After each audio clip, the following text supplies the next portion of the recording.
pessoal, tudo bem? A aula de hoje, uma aula de álgebra aí, vou falar para vocês sobre o zero de uma função, tá? Então, a definição do zero da função é a seguinte. A gente chama de zero da função o valor ou os valores de x pertencentes ao domínio da função para o qual ou para os quais nós temos f de x igual a zero. Então, vamos tentar entender melhor o que diz essa definição, tá? Então, a gente vai chamar de zero da função todo o valor de x, e aí lembra, né? X é um número que está no domínio da função. Então, todo o valor de x pertencente ao domínio da função para o qual nós temos f de x igual a zero. Então, vamos lembrar, o que significava mesmo esse f de x? Esse f de x aqui era o valor de y, né? Então, a gente vai chamar de zero da função o valor de x para o qual nós temos y igual a zero. Tudo bem? Essa é a definição de zero da função.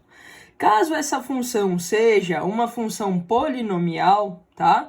Isso a gente vai estudar mais para frente, mas caso ela seja uma função polinomial, a gente também chama de zero da função a raiz deste polinômio, tá? Então, eu só estou falando isso para dizer para vocês que vocês podem encontrar em alguns livros o nome raiz da função, tá? Caso essa função seja uma função polinomial. Então, vocês podem encontrar tanto a palavra zero quanto a palavra raiz de uma função, tá? Então, assim, em outras palavras, né, resumindo o que eu quis dizer com a definição de zero da função, a gente tem isso daqui, pessoal. O zero da função é o valor de x que anula o y, tudo bem? Então, quando um exercício pedir para você calcular o zero da função, o que você tem que fazer? Você tem que calcular o valor de x, né? Ou os valores de x, porque eu posso ter mais de um, tá? Para o qual ou para os quais o y fica anulado, ou seja, o y fica igual a zero, tá? E aí você deve estar se perguntando, tá, mas por que isso é importante, né? Por que isso é tão importante do ponto de vista algébrico? Mais para frente, nós vamos estudar o gráfico de uma função, tá? Então, a gente vai desenhar o gráfico de uma função, por exemplo, aqui, ó, Ó, eu desenhei aqui uma função qualquer, tá? O gráfico de uma função qualquer. O que vai ser o zero da função? Vão ser os valores de x para os quais o y fica igual a zero. Então, a gente vai ver que o zero da função são todos esses valores de x em que o gráfico da função intercepta aqui o eixo das abscissas, que é esse eixo horizontal aqui, tá? Então, a gente vai estudar que os zeros da função são esses valores de x aqui, para os quais, né, o gráfico da função intercepta esse eixo, que é o eixo das abscissas. Tudo bem?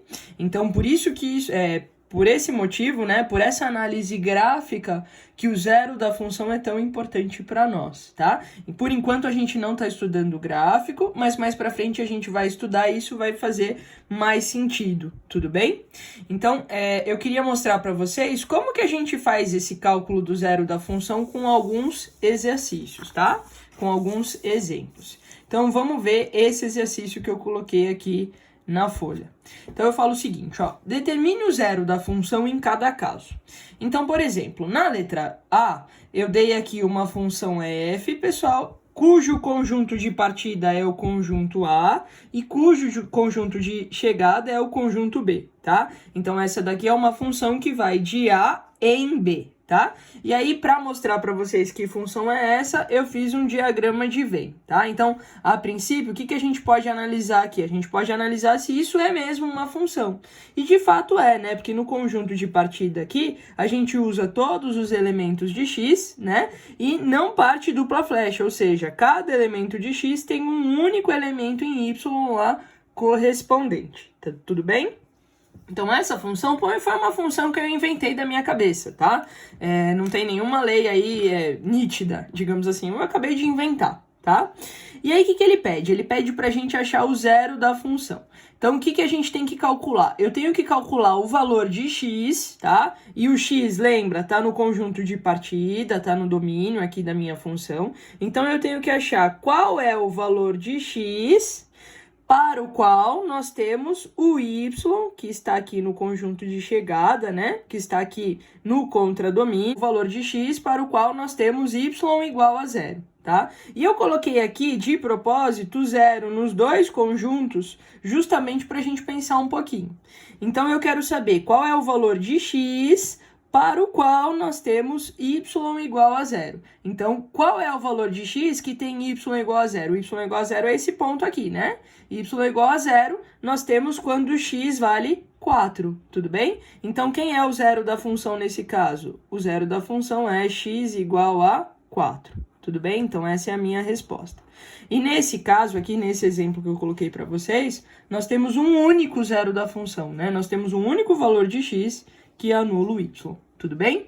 Então, para a gente analisar aí o diagrama de Venn, é só você pegar qual é o valor de x, ou seja, qual é o valor que está aqui, que tem o y igual a zero. Beleza? Vamos lá, vamos para o próximo exemplo. O próximo exemplo já não é mais um diagrama de Venn, né? Nesse caso aqui, nós temos a lei da função, tá? Então, a lei da minha função é essa. F de x igual a 2x mais 3. Então, vamos lá. Eu quero descobrir qual é o valor de x para o qual o y é igual a zero. E o y, nós sabemos, né, que é esse f de x. Esse f de x aqui é o meu y, tá? Então, eu quero que ele seja igual a zero. Então, como é que eu vou calcular? Eu vou pegar 2x mais 30, que é o meu y, né? E eu vou igualar a zero. E aí, eu vou resolver essa equação, né? Isso daí é uma equação de primeiro grau. 2x igual a menos 30, x igual a menos 30 dividido por 2. X igual a menos 15, tudo bem? Então, o valor de x que anula o y, ou seja, o zero da minha função é x igual a menos 15, tudo bem? Vamos fazer mais um ali na letra C.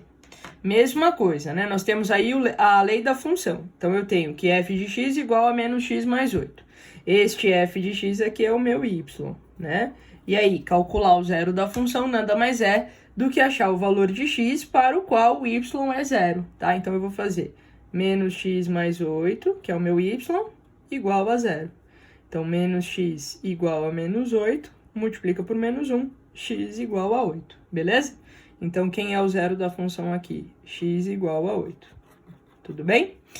Nesses três exemplos que eu passei para vocês, ó, a gente só tinha um único zero da função, né, em cada caso. Vamos ver agora a letra D, tá? Na letra D a gente tem aí a lei da função. F de x igual a x quadrado mais 5x mais 6. Isso daqui a gente chama de função do segundo grau, né? Porque o x, ele está elevado aí à segunda potência, né? E esse é o maior expoente que a gente tem aí. Então, olha só o que vai acontecer quando a gente for calcular o zero da função, ó. Nesse caso específico, né? Esse f de x é o meu y, né? Então, eu vou calcular aqui o valor de x para o qual tudo isso, que é o meu y, fica igual a zero. O que é isso? Isso daqui é uma equação do segundo grau, né? E aí a gente vai resolver. Vocês podem resolver por soma e produto, vocês podem resolver por Bhaskara, tá? Pelo jeito que vocês preferirem. Vamos fazer Bhaskara. Delta igual a b ao quadrado menos 4 vezes a vezes c, né? Então, aqui vai ficar 25 menos 24, esse delta vai dar 1. Muito bem. Como esse delta é positivo, né? A gente tem dois valores de x aí, duas raízes. Então, x é menos b mais ou menos a raiz de delta sobre 2a, 2 vezes 1. Então, quais são os valores de x aqui? Menos 5 menos 1, menos 6, dividido por 2, menos 3. E aqui, menos 5 mais 1, menos 4, dividido por 2, menos 2. Tudo bem? Então, nesse caso, a gente tem dois valores de x aqui que são zeros da função, né? Então, aqui, o x pode ser menos 3 ou o x pode ser menos 2. São os dois valores de x aí que anulam y. E aí, como é que a gente faz, né? Para verificar se, de repente, o que a gente fez nessa conta tá certo, né? Se eu não cometi nenhum deslize no meio do caminho. Então, o que eu posso fazer? Eu posso substituir lá na lei da função o valor de x que eu obtive, né? Então, vamos fazer aqui uma prova real. Vamos fazer um teste, vamos ver se deu certo. Então, vamos fazer uma prova real. Vou fazer com o menos 3, tá? Então, vamos lá. Vou substituir aqui o x por menos 3. Então, vamos calcular. Quanto que é o f de menos 3? Vai ser menos 3 ao quadrado mais 5 vezes menos 3 mais 6. Então, vamos lá. Isso daqui vai dar 9, né? 9 mais 6, 15. E aqui, 5 vezes menos 3, menos 15. Então, 15 menos 15 é 0. Então, ok. Então, quando o x vale menos 3, o f de x vale 0. Então, ok, deu certo. Vamos fazer o mesmo com f de menos 2. F de menos 2 vai ser menos 2 ao quadrado, mais 5 vezes menos 2, mais 6. Então, vamos lá. Menos 2 ao quadrado, 4. 4 mais 6, 10. 5 vezes menos 2, menos 10. 10 menos 10 dá 0. Então, menos 2 também é 0 dessa função. Porque quando x vale menos 2, este f de x, ou seja, o meu y vale 0, beleza? Essa prova real aqui eu fiz só para o item D, mas a gente poderia ter feito também para os itens anteriores, tá? Isso daqui é um jeito legal da gente ver se o que a gente fez está certo. Tudo bem? Pessoal, espero ter ajudado. Até a próxima.